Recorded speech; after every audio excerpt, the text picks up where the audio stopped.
Here are 7 rules you can apply to any challenge that you face in achieving anything you desire. Rule number 1. The most important key to achieving great success is to decide upon your goal and then launch. Get started.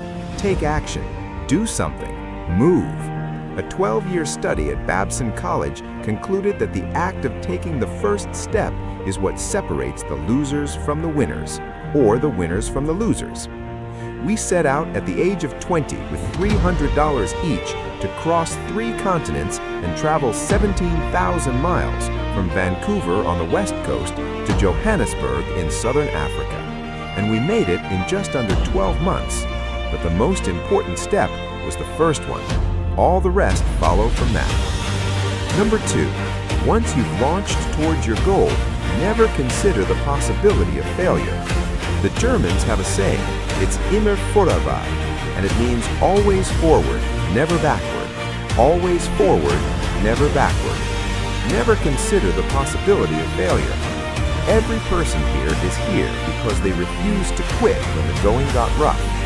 Your ability to persist in the face of setbacks and disappointments is vital to all great achievement, and it's always a decision that you make. It's not the external environment, it's always the internal environment.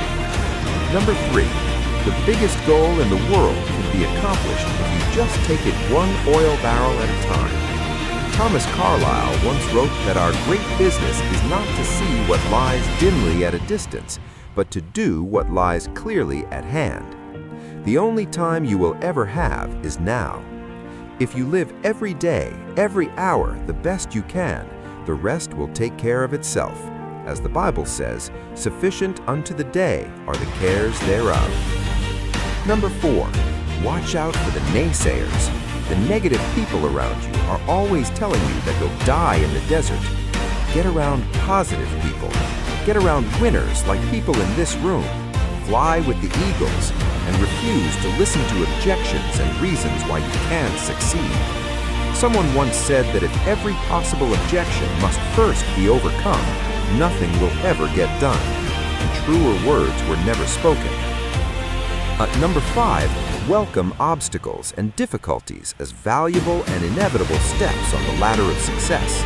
Remember that difficulties come not to obstruct, but to instruct. Difficulties come not to obstruct, but to instruct. Our trip to Africa was one problem after another. We ran out of money over and over. We strained every muscle of our bodies trying to ride bicycles across France and Spain. Our Land Rover broke down again and again. We suffered from dysentery and heat stroke and exhaustion. But when it was time, we were ready for the Sahara crossing. In retrospect, we saw clearly that without the lessons that we had learned from our mistakes, we would have surely died in the desert.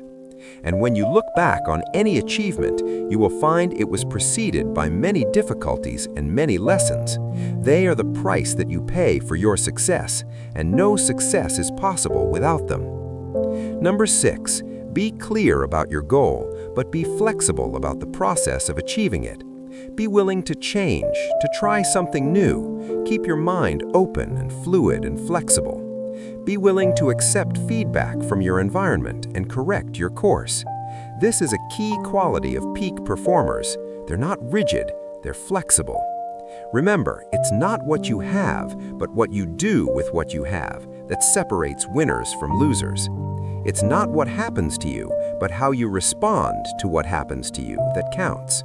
In the final analysis, your response to the adversity of life is the real measure of who you are and what you're made of. The Greek philosopher Epictetus once said that circumstances do not make the man or woman, they merely reveal him to himself. And you find out who you really are when you face adversity. And remember, number 7, the last rule is nobody does it alone. At every step on our journey across Africa, people helped us with advice and with food and with assistance and with money, but especially with warmth and with kindness and with generosity. When life is over, it will be the people that we lived and laughed and loved with that we remember more than anything else. So don't be afraid to ask for help from others. It's a mark of strength and courage and character. And don't be reluctant to give of yourself to others generously. It's the mark of caring and compassion and personal greatness.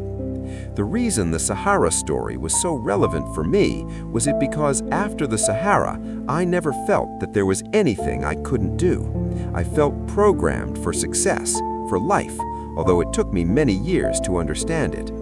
And the reason why this story may be of interest to you is because I believe that everyone has a Sahara to cross, perhaps more than one. Many of you are crossing your own Saharas right now. Everyone eventually goes through periods of great difficulty, their own private hells, their dark nights of the soul. But it is by facing whatever life gives us with courage and determination that we grow more surely toward the stars. Let me leave you with the last verse of Carry On. There are some who drift out in the deserts of doubt, and some who in negativity wallow. There are others I know who in piety go, because of a heaven to follow. But to labor with zest and to give of your best for the sweetness and joy of the giving. To help folks along with a hand and a song, why there's the real sunshine of living. Carry on, fight the good fight and true. There's big work to do. Believe in your mission. Greet life with a cheer. There's big work to do, and that's why you're here. Carry on, let the world be the better for you.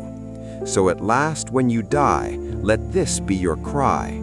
Carry on, my soul, carry on. Ladies and gentlemen, if you will resolve with whatever life hands you to carry on, there is nothing that can stop you from achieving the greatness for which we were created.